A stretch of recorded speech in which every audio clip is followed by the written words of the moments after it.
오늘 오후 찬양 예배에도 하나님의 신령한 은혜가 이 시간 충만하게 임하기를 주님의 이름으로 축원합니다.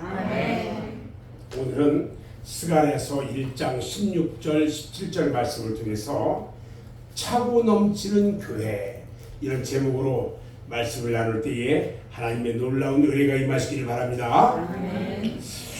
바벨론 포로에서 70년 만에 귀환한 이스라엘 민족과 그 민족들의 최대 과업은 과연 무엇이었을까? 그것은 무너진 예루살렘 성과 성전을 재건하는 일이었어요. 그 일을 앞장서서 추진하거나 이끌었던 사람은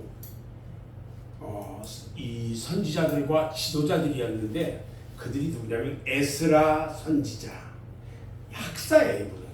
그리고 느헤미야, 학개, 스가랴, 이런 선지자들이었어요.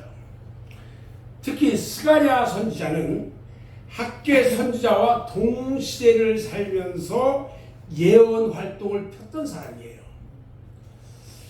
오늘 이 스가랴서를 이제 저희가 봤는데, 스가랴서를 보면은 크게 두 가지로 나눌 수 있어요. 1장부터 8장까지는요, 스가랴가 본 환상에 대해서 기록되어 있고요.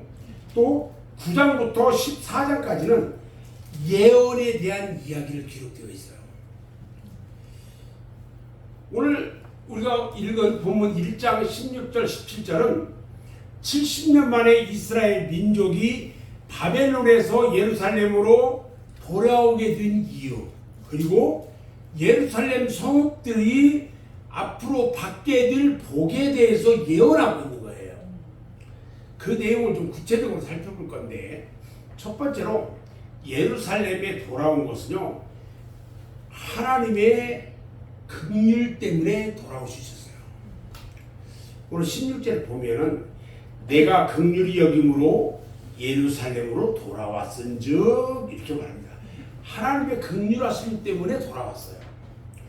주전 586년 예루살렘이 바벨론의 침략으로부터 완전히 함락되어서 유다 민족들이 다 포로가 되어가지고 바벨론에 끌려가요. 그리고 70년 동안 바벨론에서 포로 생활을 합니다. 우리나라가 일본에 몇 년 동안 일본 압제하에 있었어요? 36년. 그런데 그거보다 겁이 많은 70년 동안 바벨론에 있었단 말이죠. 유다 민족들이 포로로 잡혀가서 그들이 가지고 있는 것은 뭐냐? 소망이 뭐냐? 하루라도 빨리 해방돼서 조국으로 돌아가는 거예요. 근데 그게 몇 년 걸렸다고요? 70년. 그런데요, 자기들의 힘으로 해방이 되거나 자유를 얻을 수 있는 것은 완전 불가능했어요. 왜 그러냐? 그 당시에 바벨론은요, 세계 최대 강국이었어요. 그런데 최강 그 바벨론을 향해서 자기들이 해방을 하겠다고? 말도 안 되는 거예요.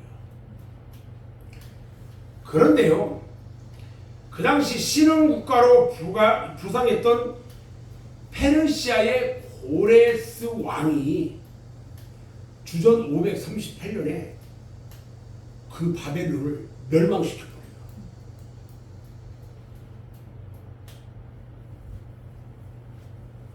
그리고 유대인들에게요, 너희들 이제 갈 사람들 다 너희들 나라로 돌아가고 다 귀화시켰어요.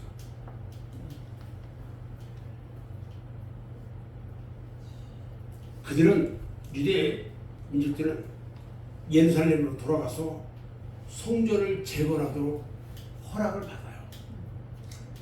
과연 이게 유대 백성들이 잘해서 그들이 힘으로 했을까요? 아니에요. 우리 하나님께서 이 일을 하신 거예요. 아멘. 아멘. 이 사건이 스가랴 오늘 1장 16절에 내가 긍휼히 여겼기 때문이라고 말씀하고 있는 거예요. 우리 하나님이 유대민족들을 얼마나 긍휼히 여겼냐. 그래서 이 일을 행하게 했단 말이죠. 내가 뭘 하고 싶은데 잘 안 돼. 그것도 우리 하나님이 나를 긍휼히 여겨야 그 일이 이루어지는 거예요. 아멘. 긍휼히 여김을 받으려면 어떻게 해야 돼요? 말씀으로 순종하고 기도하는 삶을 살아야 돼. 아멘. 내가 할 수 있는 일을 남이 해주었을 때하고 내가 해낼 수 없는 일을 도와주었을 때 그 고마움이나 감동은요 비교할 수가 없어요. 상상도 못했던 해방은요 하나님의 섭리와 은혜였다는 거예요. 아멘. 다시 말하면요 하나님이 그들을 긍휼히 보셨던 거예요. 유다민족이 바벨론 포로 생활을 끝내고 고국으로 돌아올 수 있는 길은 두 가지밖에 없었어요. 첫 번째는요 그 큰 나라 바벨론하고 싸워서 이기는 것뿐이에요. 그런데 그것은 불가능해요. 두 번째는요 바벨론 왕이 특혜를 베풀어 주는 길뿐이에요. 근데 그것도 불가능해요. 그런데 하나님께서 페르시아를 일으켜가지고요 바벨론을 멸망시켜요. 그리고 유다 민족을 해방시켜 주시는 거예요. 그러한 은혜는요 비단 유다 민족만 받은 것이 아닙니다. 나도 받았고 여러분도 받았어요. 내 힘으로는 어림도 없었던 것들이 내 노력으로는 불가능했던 그 일들을 하나님께서 해결해 주셨단 말이죠. 아멘. 우리를 죄에서 건져 주셨고요. 위기에서 보호해 주셨고요. 시험에서 구해 주셨어요. 아멘. 그리고 오늘까지 우리를 살게 해 주셨어요. 아멘. 우리는 흔히 내가 바라고 원하는 것을 성취했을 때 그것을 성공이나 축복이라고 생각합니다. 어떤 사람이 주택복권 10장을 매주마다 샀대요. 요즘 주택복권 사시는 분 없죠? 그리고 매번 주택복권 당첨되게 해달라고 기도했대요. 당첨만 되면 우리가 이 11조를 하잖아요. 10에 5조를 하겠다. 그러니까 11조는 10개 중에 한 개를 하나님께 드리겠다는 건데 10개 중에 5개 10에 5조를 하나님께 드리고 5조는 자기가 쓰겠다고 열심히 기도했어요. 매주 사는데 500장을 샀는데도 당첨이 안 되더래요. 일주일에 10장씩 사면 50주간 1년 내내 산 거야. 한 번도 안 되더래요. 그러니까 그가 에휴 기도도 소용없고 쓸데없네. 그러면서 기도가 쓸데없다는 기도 무용론을 펴기 시작합니다. 내가 그렇게 열심히 했는데 안 됐다 이거예요. 이 기도가 과연 옳은 기도일까요? 아니에요. 이태리에 가면요 정초에 파는 복권 중에 30억 리라짜리 복권이 있대요. 우리 돈으로는 15억 정도 되는 거예요. 정초에만 이거 해. 그런데 그동안 그 30억 리라의 복권에 당첨된 40명을 추적을 해봤대요. 놀라운 것은요 단 한 명도 잘 사는 사람이 없더라는 거예요. 15억이면요 작은 돈이 아니잖아요. 근데 잘 사는 사람들이 없더래요. 그걸 받아가지고 단명해가지고 죽었거나 감옥에 들어갔거나 파산했거나 다 그랬더래요. 많다는 것이 무조건 좋은 것은 아니에요. 40명의 이태리 복권 당첨자들의 경우를 보더라도 그들은 오히려 많이 가졌다는 것 때문에 불행해졌어요. 우리의 행복은요, 하나님이 나와 함께 하신다는 거예요. 아멘. 아멘. 아멘. 내가 하나님의 긍휼을 받으면서 살고 있다는 것, 이것이 은혜인 거예요. 아멘. 아멘. 오늘 유대의 백성들이 바벨론에서 돌아온 것은요, 하나님의 전을 건축하기 위해서예요. 아멘.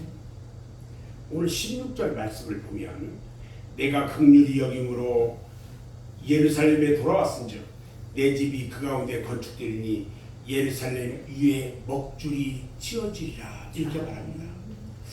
이 말의 뜻은요, 하나님께서 그들을 긍휼히 여기시고 예루살렘으로 돌아오게 하셨는데 그 이유는 예루살렘에 먹줄을 치고 무너진 성전을 다시 건축하게 하기 위해서라는 거예요. 다시 말하면 그 목적이 거룩한 목적이었다는 거예요. 자기 집 짓고요, 돈 벌고 자식 낳고 70년 동안 억눌려 살았던 그 욕망을 터뜨리면서요, 향락을 일삼기 위해서 돌아온 것이 아니다는 거예요. 우리에게는요, 두 가지 종류의 망각이 있어요. 하나는요, 행복한 망각이에요. 내가 행복한 것을 잃어버려. 지난날에 불행했던 기억이나 불행했던 감정들, 다시 말하면 더 이상 기억할 필요가 없는 것들을 잊어버리는 것은요, 대단히 행복한 망각이에요. 아멘. 그런데 또 다른 하나의 망각은요, 불행한 망각이에요. 그것은요, 잊어서는 안 될 것들을 잃어버리는 경우란 말이죠. 예를 들어서 지난날에 받았던 은혜, 하나님과의 약속, 가난하고 불행했을 때의 겸손한 자세, 이런 것들을 잊어버리는 것은요, 불행한 망각이라고 얘기를 해요. 여러분, 이런 것들을 잃어버리면 안 돼요. 아멘. 내가 오늘 왜 어떻게 여기에 있는지를 생각해 봅시다. 다시 말하면 나는 왜, 무엇 때문에 지금 살아왔고 지금 살아있고 존재하는지를 생각해 봐야 돼요. 돈 벌고 잘 살고 일하고 놀고 먹고 마시는 것이 내가 존재하는 이유라면 예수를 모르는 사람과 다를 게 없다는 거죠. 70년 동안 유다 민족이 그토록 애타게 열망했던 예루살렘으로 돌아오도록 인도하신 하나님의 뜻이 성전 건축이었던 것처럼 우리의 존재 이유나 생존 이유도 보다 더 높고 신령한 데서 찾아야 한다는 거예요. 아멘. 그게 무엇일까요? 보다 더 값지고 귀한 것을 위해서 나 자신의 삶을 드리는 거예요. 다시 말하면 하나님을 위해서 나의 시간과 나의 물질과 나의 능력을 드려야 한다는 거예요. 아멘. 어떤 한국 여행객이요, 로마 시내를 여행하고 있었습니다. 그런데 갑자기 어떤 덩치 큰 사내들이 몇 명이 막 뛰어서 앞뒤로 그 여행객을 막아요. 그러더니 마치 수사관인 것처럼 패스포트를 보자고 하는 거예요. 패스포트가 여권이에요. 그걸 보자고 하는 거예요. 근데 그분이, 여행객이 갑자기 깡패한테 걸렸구나 직감을 했어요. 그러고 나서 상황이 막 그 험한 사람들이 와 있다 보니까 이게 지갑을 끌어줘 버렸어. 근데 그 지갑 속에 달러로 500불이 들어있었어요. 근데 달러 중에 뭐 1불, 2불, 5불 이런 것들은 괜찮은데 10불, 100불짜리 같은 수는 가짜가 많아요. 위조된 달러가 많기 때문에 이것을 혹시 위조가 아닌가 하고 얘들이 보더라는 거예요. 그래서 요즘 위조 화폐가 많다는데 하면서 막 너스를 떠는 거예요.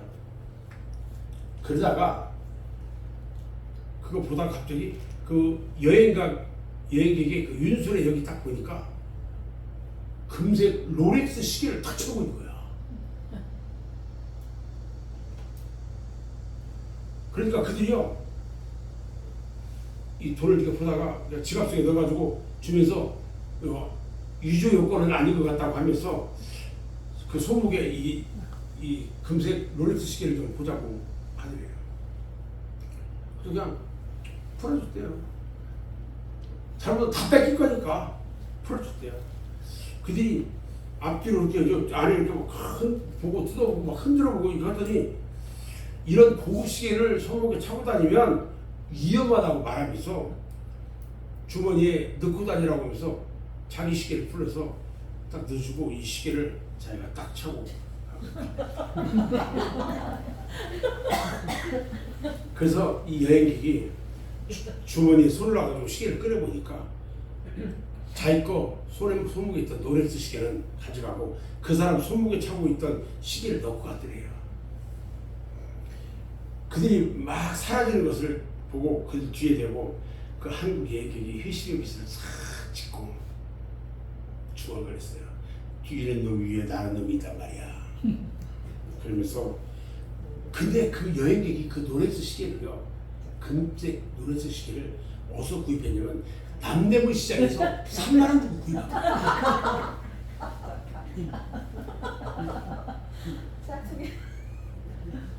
저는 이 얘기를 들으면서 저도 사실은 이 들고 다니는 시계가 있는데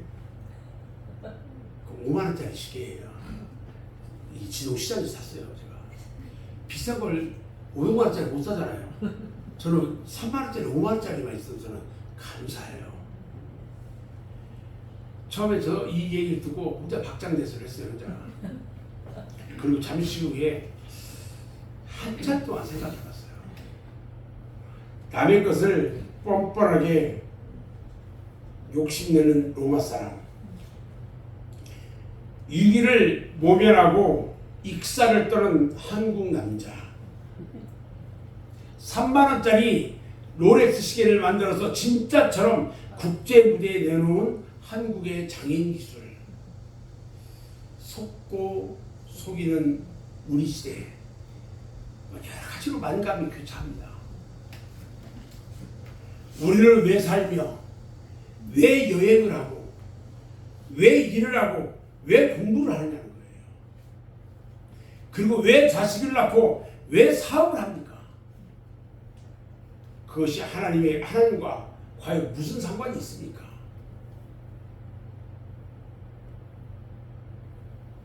하나님이 나를 살려주시고 보호해주신 이유는요, 하나님과 상관 있는 삶을 살고 있다는 거예요.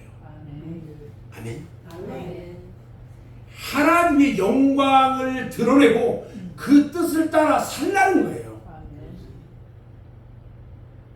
하나님의 그 뜻을 분별하고 하나님 중심으로 살아야 하나님의 자녀가 되는 거예요. 아멘.